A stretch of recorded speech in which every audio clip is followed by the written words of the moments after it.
Paz do Senhor, irmãos. Amém. Feche os teus olhos, vamos falar com Deus em oração. Amado e soberano Deus, Criador dos céus e da terra, nós te adoramos, glorificamos e bendizemos o teu nome, Senhor. Toda honra, toda glória e todo louvor seja dado a ti, meu Deus. E nesta oportunidade, meu Pai, nós estamos na tua presença, no teu santo sábado.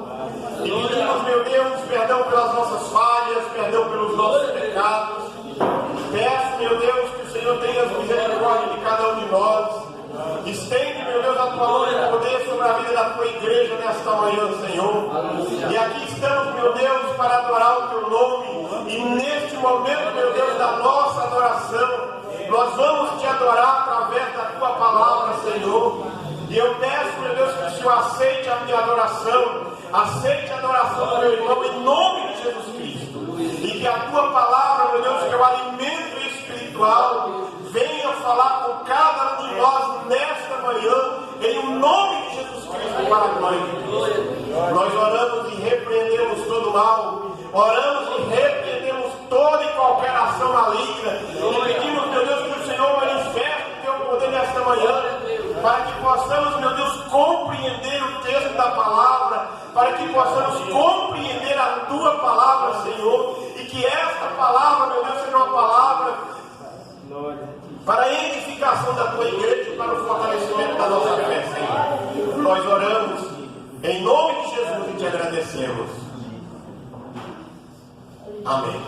Primeira carta de Paulo aos Coríntios, capítulo 5, do primeiro versículo até o versículo 5, que ele diz assim: por toda parte se ouve que há imoralidade entre vocês, imoralidade que não ocorre nem entre os pagãos, a ponto de um de vocês possuir a mulher do próprio pai.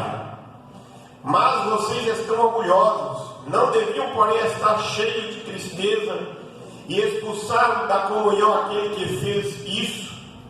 Apesar de eu não estar presente fisicamente, estou com o espírito de vocês, e já condenei aquele que fez isso como se estivesse presente.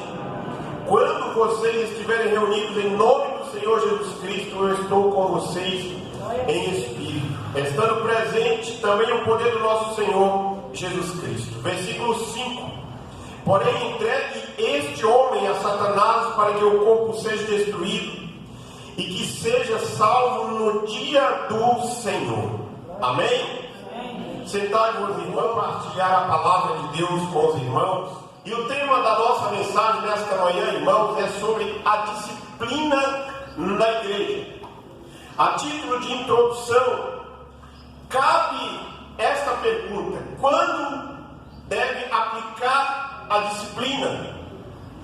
Quando deve ensinar a respeito de assuntos espinhosos no meio da igreja, para que o crente, para que o servo e a serva de Deus, para que o líder da igreja do Senhor possa se comportar diante das circunstâncias adversas que encontra, diante das tentações da vida, para que não seja disciplinado. Irmãos, nós falamos nas outras oportunidades sobre esta carta.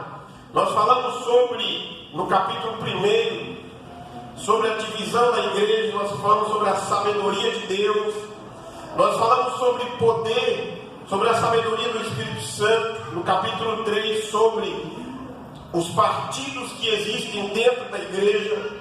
No capítulo 4, falamos sobre o apostolado, aquele que foi chamado, aquele que deve manifestar a luz no meio das trevas. E aí Paulo, como ele começa nesta carta tratando de problemas, ele vai chegar lá no capítulo 16 tratando também de problemas. E neste capítulo 5, alguns pregadores evitam pregar sobre este texto. E eu confesso para vocês que é a primeira vez que eu prego sobre o capítulo 5 de 1 Coríntios. E Paulo fala para nós de um problema muito sério que acontecia na igreja. Mas ele fala da disciplina que precisava ser aplicada. E quando nós olhamos para esta palavra, irmãos, a gente logo pensamos no seguinte: o pastor vai reunir o conselho da igreja, o superintendente regional abre uma portaria para que uma comissão de sindicância investigue o caso. Mas a disciplina, irmãos, não é somente isso. É eu e você nos policiarmos, disciplinarmos a nós mesmos diante de circunstâncias para não cometermos o pecado. É sermos disciplinados espiritualmente falando todos os dias. Mas neste caso, Paulo vai tratar de um assunto que não é fácil e que não é popular, mas ele vai dizer para nós: é necessário que a igreja tenha maturidade para tratar sobre este assunto. Paulo está dizendo para nós, irmãos, neste texto que nós fizemos a leitura, que se não há correção, se não há disciplina, não tem amor. Mas ele está dizendo que quando tem disciplina, que quando tem correção, a igreja, ela ama com responsabilidade. Você e eu não corrige alguém porque você odeia, mas a correção é porque você ama. Quando você corrige alguém, você está chamando ela para voltar ao caminho, para andar na linha novamente. Um exemplo talvez é difícil de ser seguido, mas quando você olha numa linha de trem, o trem só anda em cima daquele trilho ali. Se tirar ele daí de cima, ele não anda mais. A vida nossa, nós também andamos desta forma com Jesus Cristo. Ele disse: não vá para a direita, não vá para a esquerda, não deixe ser levado pelos ventos de doutrina, não deixe ser levado pelas falácias deste mundo, mas siga corretamente o padrão da justiça. Deus, aleluia. E a igreja cristã, irmãos, ela fracassa, ou o fracasso da disciplina nos dias de hoje, é porque nós só ligamos o alerta de incêndio quando o fogo já está alastrado, quando o fogo já não tem mais controle de ser detido. É isso que Paulo está dizendo no texto. Ouve-se por toda parte que há uma imoralidade dentro da igreja. Nós vamos tentar explicar o porquê que Paulo vai falar sobre isso. Mas quando nós esquecemos de ligar o alarme de alerta na nossa vida individual, quando nós esquecemos de ligar o alerta na nossa vida familiar, quando nós esquecemos de ligar o alerta dentro da comunidade, mas quando ligamos é porque já não tem mais jeito. Lembra lá no Antigo Testamento do sacerdote Eli? Ele ouvia falar, as pessoas chegavam para ele e diziam: os teus filhos não estão andando na justiça, os teus filhos estão praticando coisas que Deus reprova. E ele não corrigiu os seus filhos, até que chegou um momento, lá a Bíblia diz para nós, que eles se desobedeceram. Israel estava na guerra e eles falaram: vamos levar a arca do Senhor para lá, porque a arca vai nos dar a vitória. A presença da arca não impediu de que ela fosse levada pelos inimigos. A presença da arca, ela não foi impedimento para que os dois filhos do sacerdote fossem mortos. E quando a notícia chega, ele morre também. E aí a arca é levada para a terra dos filisteus. Depois ela é devolvida, e a arca simbolizava a presença do Senhor. E quando ela vem, ela tem toda a história, ela fica numa casa, numa vila lá, e aquela casa e aquela vila é abençoada porque Deus estava presente. Mas usar como amuleto não resolve os problemas. Eli estava sendo alertado do alarme, do fogo que estava acontecendo dentro da família dele. E ele não foi capaz de deter. Lembra de Davi? Davi chora, irmãos, pela morte do seu filho. Mas Davi não teve condições de corrigir antes. Davi não teve condições de resolver o seu problema com Absalão, mas ele chora a morte de Absalão, quando que ele deveria ter feito antes. A história de João Calvino diz que uma das marcas da igreja correta é a aplicação da disciplina bíblica. É você e eu, irmãos, temos o entendimento, temos o discernimento espiritual, a revelação do Espírito Santo, daquilo que a Bíblia diz que é pecado, e nós tratamos como pecado. E o texto diz para nós aqui, ouve-se por toda parte que há uma imoralidade entre vocês, na igreja de Corinto.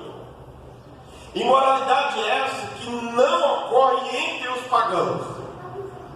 Na primeira mensagem que eu preguei sobre a carta, no primeiro capítulo aos Coríntios, nós falamos sobre a situação daquela igreja, a situação da igreja de Corinto, a ponto de ele possuir a mulher do próprio pai. E nós vamos ver por 3 oportunidades a situação em que a igreja de Cristo está. Primeiro, uma cultura em decadência. A igreja cristã, a igreja de Corinto, ela estava em uma cultura decadente. Essa não era apenas a realidade da igreja de Corinto. Essa também, irmãos, é a realidade da igreja do século 21. Você abre as páginas de informações, você só enxerga tragédia.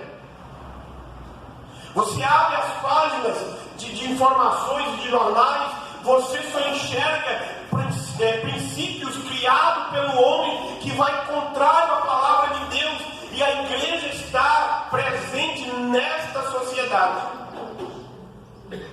Porque a sociedade secular não conhece os princípios de Deus, ela não ama os valores de Deus, ela não ama a lei de Deus, e ela caminha segundo os seus princípios de mal a pior. E a Bíblia diz que o mundo jaz no maligno, mas a igreja, que é eu e você, que é todos nós estamos presentes neste mundo. Por que a igreja está presente neste mundo? Porque ela é a porta-voz da mensagem, ela é a porta-voz da salvação. Esta igreja presente nesta sociedade, nessa cultura decadente, ela é sal, ela é luz, ela tem a mensagem de salvação, ela tem a mensagem de arrependimento, e esta mensagem precisa ser pregada por mim e por você. Mas ainda, em uma cultura decadente, a sensualidade era é desregrada. Como falamos nas outras oportunidades, Corinto era uma cidade moralmente decadente. Os pagãos não conheciam o significado de castidade. E os cristãos eram esta ilha lá no meio, rodeado de fogo estranho por todos os lados. Mas eles tinham que estar lá.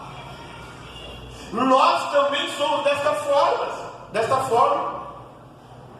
Por que nós também somos? Porque nós vivemos numa sociedade decadente, uma sociedade doente, adoecedora. Lá na igreja, na cidade de Corinto, tinha o templo do culto aos gregos, do culto pagão. A libertinagem, a promiscuidade imperava. A sensualidade era desregrada. Nós falamos há poucos dias aqui na lição bíblica sobre a ordem do culto de adoração a Deus, como que nós devemos nos apresentar. E muitas das vezes o nosso comportamento vai dizer como nós estamos diante de Deus. Será que a luz do Espírito Santo, será que o brilho do Espírito Santo está sobre nós como nós deveríamos ser? Lá eles não tinham referencial. A igreja estava lá numa cultura decadente e eles precisavam olhar para Jesus Cristo, eles precisavam olhar para a palavra de Deus e não imitar o mundo. Nesta cultura decadente, irmão, a igreja estava sendo contaminada. que chama a atenção, o que Deus chama, o que Deus convoca, quando Deus chama a nossa atenção, é que a igreja ela precisa influenciar o mundo. A igreja, irmãos, eu e você como igreja, nós precisamos ser a água que vai trazer vida para aquela planta que está murchando. A igreja que é eu e você, nós precisamos ser a luz para esta sociedade que está na escuridão. Mas há um grande problema que nós como igreja enfrentamos hoje. Deixarmos ser influenciados pelo mundo. Quantas e quantas coisas você e eu não vemos por aí que tem a raiz lá no paganismo e está dentro da igreja.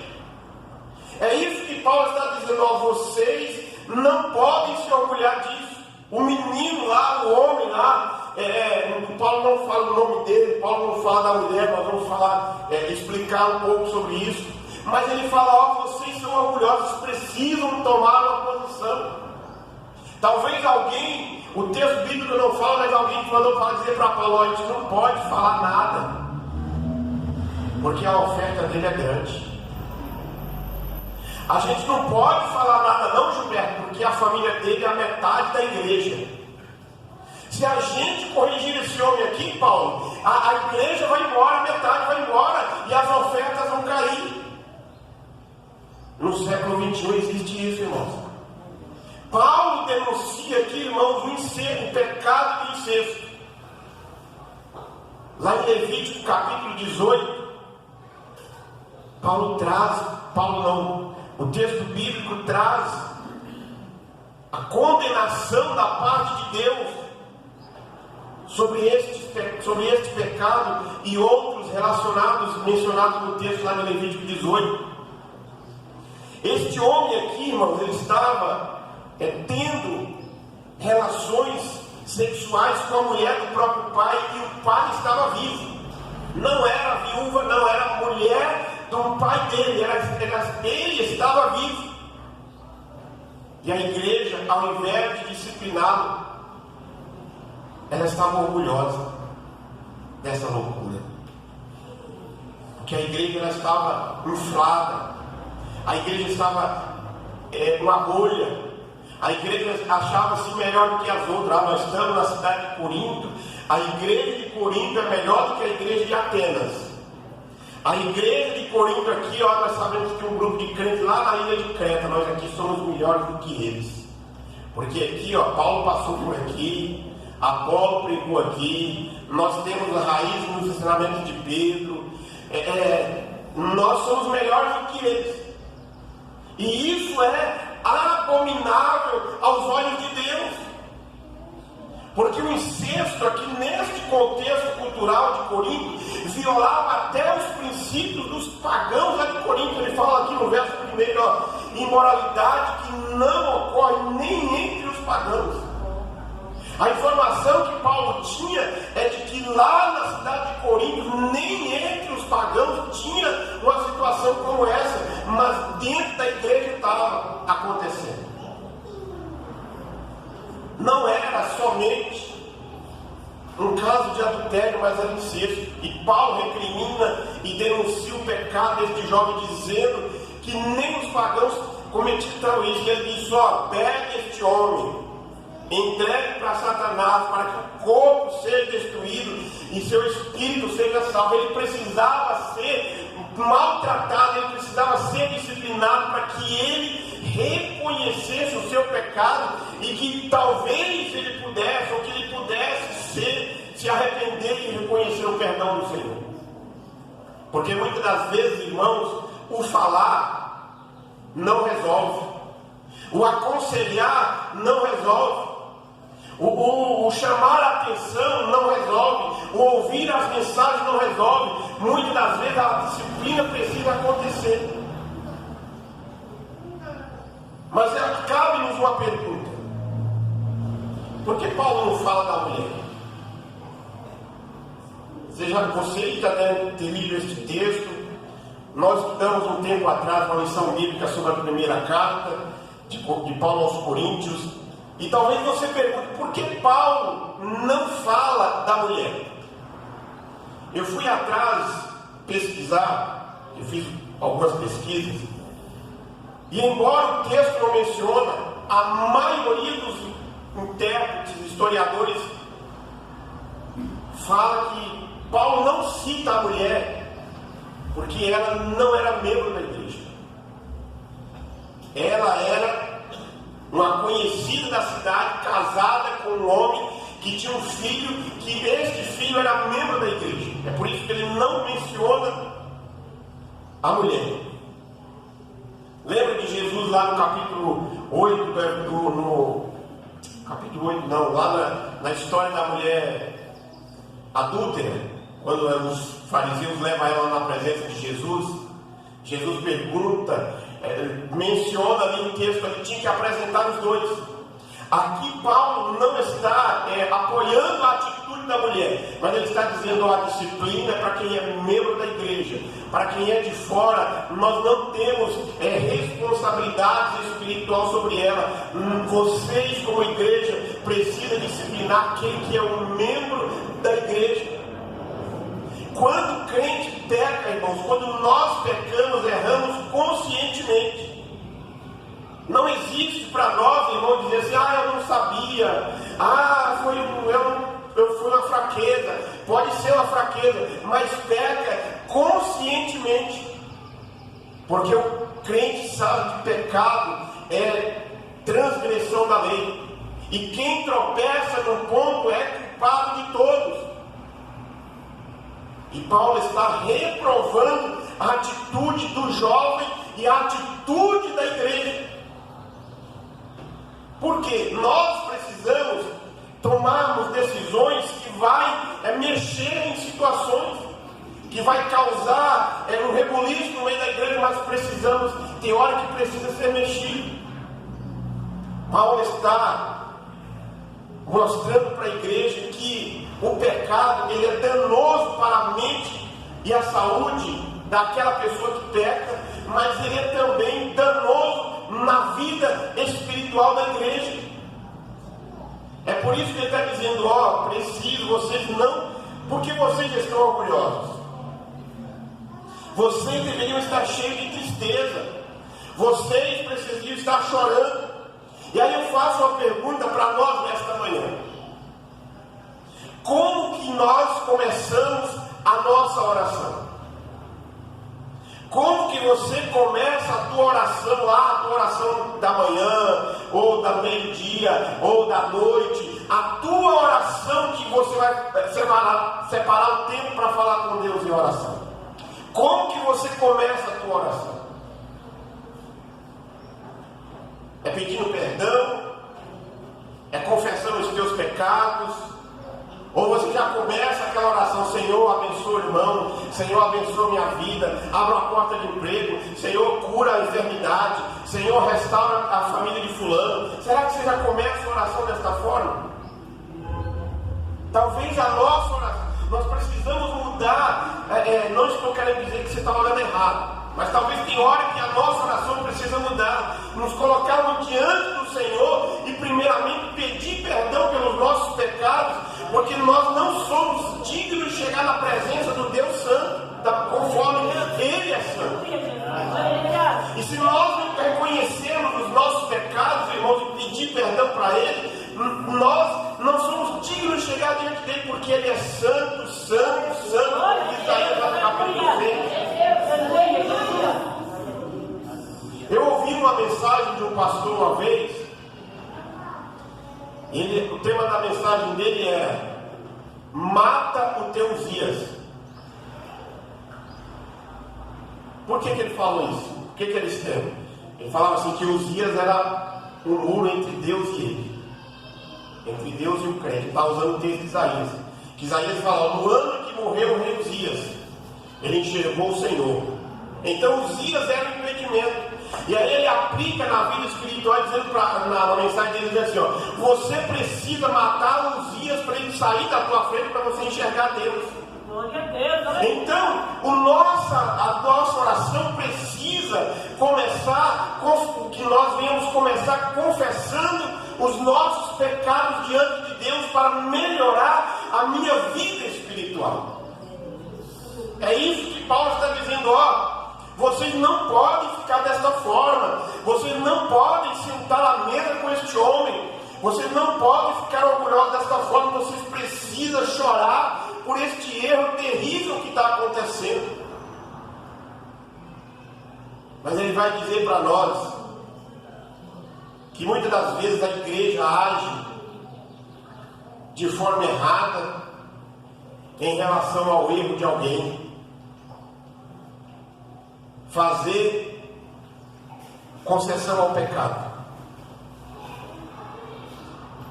A igreja, a concessão da igreja frente ao fato causa tristeza no apóstolo. Porque nós estamos caminhando para uma sociedade que o casamento não está sendo banalizado mais, ele já foi banalizado. Tem pessoas, é duro a gente falar, mas a gente tem que falar, casa hoje pensando em separar amanhã. Sabia que eu já ouvi de um pastor que falou assim que ele tem medo de falar aquela frase no final do casamento. Você sabe qual que é? Até que a morte o separe. Já ouvi pastor falar que ele tem medo hoje de falar essa mensagem. Porque tem casamento, irmãos, que o cidadão casa e antes de terminar de pagar a despesa do casamento já se separaram. Aí vai brigar para ver quem vai terminar de pagar a despesa. Vai brigar para quem vai ficar com o cachorro. Não é nem com os filhos mais, é quem vai ficar com o cachorro. Não é quem vai ficar com a casa. Não é quem vai ficar com o carro. É guarda compartilhada do cachorro. Irmãos, isso é banalização do casamento, da primeira instituição criada por Deus. Não é esse negócio aqui que nós falamos que igreja foi criada por Deus, não. A primeira instituição criada por Deus foi a família através do casamento. Glória a Deus, aleluia. Lê lá no livro de Gênesis, lá quando Deus entrega a mulher para o Adão, ele fala, diante de Deus ele celebra o casamento e Deus confirma e ele fala, esta agora é osso dos meus ossos, carne da minha carne, será chamada varoa, porque do varão foi tomado. E hoje a banalização, a igreja, ela não pode fazer essa concessão. E quando o crente da igreja, quando o membro da igreja peca, ele está imitando o mundo. E a tristeza de Paulo aqui é pela igreja. E a igreja tem que tomar decisão. E muitas das vezes, irmãos, nós falamos o quê?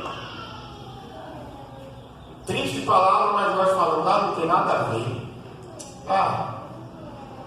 Seja assim. Não lamentar nem chorar pelo pecado. O grande problema que Paulo viu é que os crentes não lamentaram. Essa situação deveria provocar fortes dores na igreja. E essa situação deve provocar em nós fortes dores, como na hora do luto, como na hora da morte. Porém, em vez de chorar, a igreja estava ensoberbecida. Julgava-se a melhor igreja da época. As pessoas tinham plena liberdade. As pessoas queriam fazer de tudo sem restrição. E aí quando o pastor Paulo chama e fala, vamos sentar aqui, vamos conversar. Não é assim. Vamos sentar aqui, vamos conversar. Vamos ver aqui, vamos olhar para a palavra, vamos olhar para os ensinamentos de Jesus Cristo. Eles mantinham a vida vaidosa por causa dele. Paulo diz, não é bom o orgulho de vocês.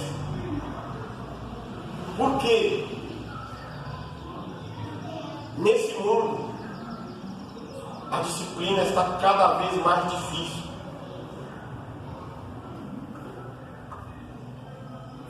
Se o pastor conversa, chama a atenção de alguém, ele diz assim: não me incomode, não quero ninguém incomodando a minha vida. A minha vida não, a vida é de Deus, foi Deus que te deu. Ele toma o dia que ele quiser. A vida não é nossa, mas o cidadão diz, a cidadã diz: não incomode a minha vida. Muitos dizem assim: eu nasci assim, eu sou dono da minha vida, eu não quero que ninguém interfira na minha vida. E outros dizem a seguinte frase, irmãos: se você não está satisfeito com a minha conduta aqui, eu vou para o vizinho. E o pior, a igreja lá recebe esse faltoso aqui, sem arrependimento, confessa.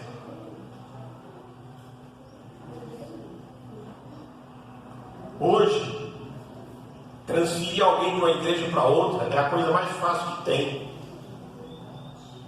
Mas o difícil é o pastor não ter coragem de colocar lá na carta de recomendação: ó, tá indo, mas é assim, assado.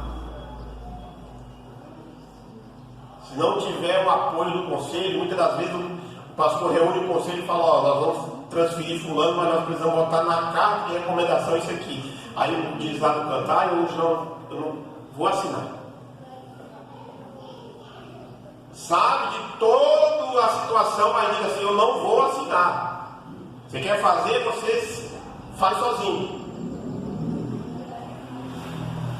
E a igreja, o conselho é parte da igreja. O conselho não é a igreja sozinha, mas a igreja é uma comunidade. E aí o cidadão é recebido na confessa.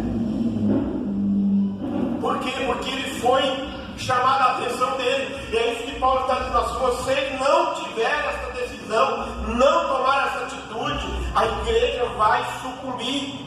A não aplicação da disciplina mostra que a igreja quer somente cheia de gente.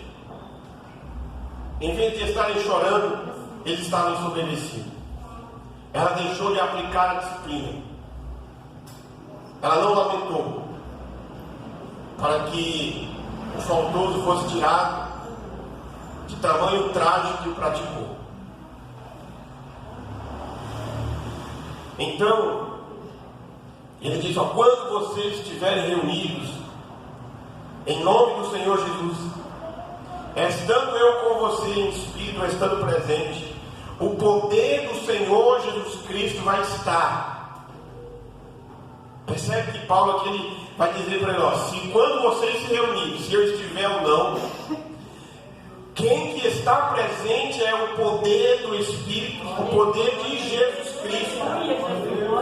Ele vai mencionar que é o poder de Jesus, que é o dono da igreja. E ele está dizendo: ó, quando vocês se reunirem, entregue este cidadão a Satanás para que o corpo seja destruído e seu espírito seja salvo no dia do Senhor. Ele está dizendo aqui, ó, ele precisa passar pela correção.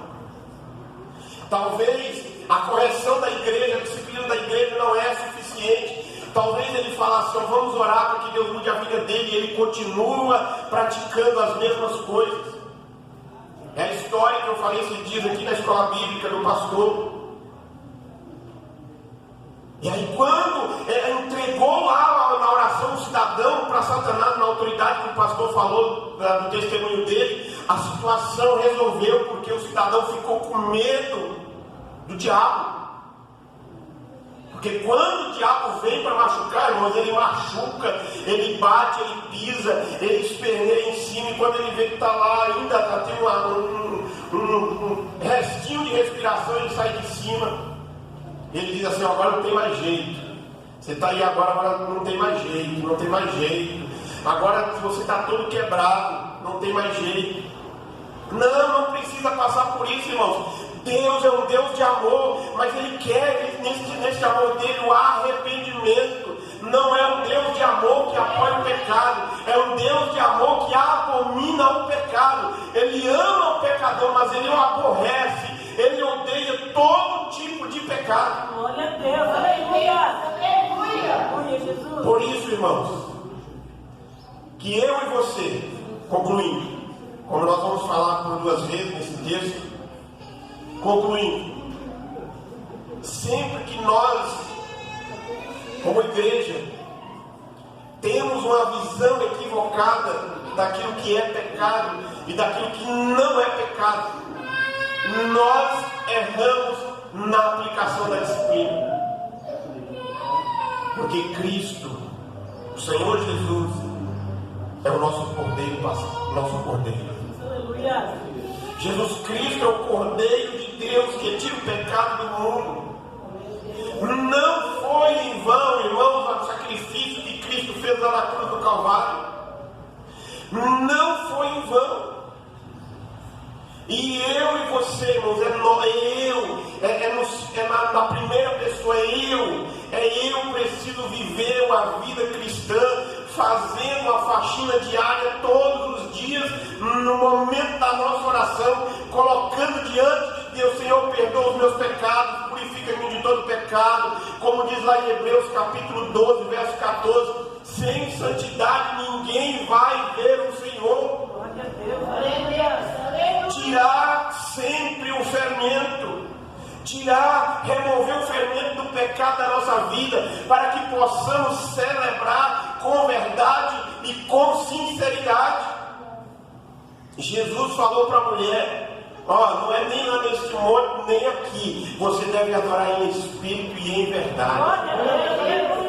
E a nossa adoração, o nosso louvor a Deus vai chegar no céu se nós tivermos uma vida reta e ilibada diante do Senhor. Glória a Deus, aleluia. Então, a disciplina, ela é necessária. A disciplina de correção, mas a disciplina de conduta individual. Amém?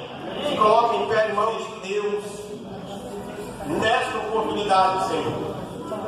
Eu peço, meu Deus, perdão pelas minhas falhas. Eu peço, meu Deus, perdão pelos meus pecados. Porque sou, meu Deus, falho, sou pecador. Mas eu sirvo a Ti, Senhor, que é um Deus perfeito. Um Deus que olhou para cada um de nós, mesmo não merecendo, nos chamou. E nos deu, ó Pai, esta condição de estarmos aqui servindo a Ti, adorando o Teu nome, fazendo uso da Tua palavra, Senhor. Ajuda-nos, ó Senhor, meu Deus, nesta manhã, meu Pai.